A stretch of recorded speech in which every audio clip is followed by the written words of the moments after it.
S klukama dokončujeme hráz, stavíme to už po páté.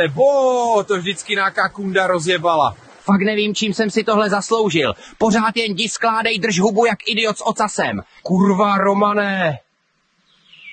Táhni pro nějaký dřevo, došly nám klacky, kurva. Proč?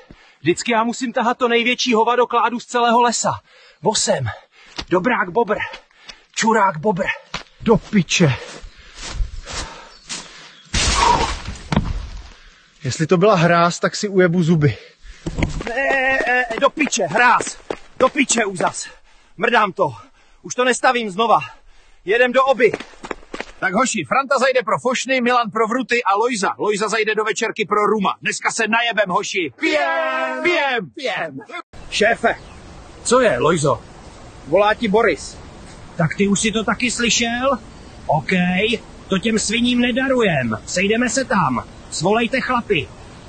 Tohle byla poslední kapka, pánové. Ti chamti zmrdi s náma už vyjebávat nebudou. Jdeme si pro ně.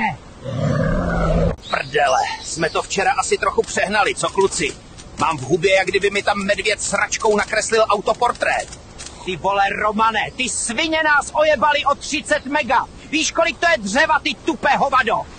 Mrtky. Oni si myslí, že s náma můžou vyjebat. Ta hráz má cenu 30 mega a oni nám nedali ani hovno.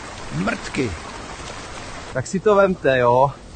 3 týdny v prdeli a oni nám prej ještě nezaplatěj.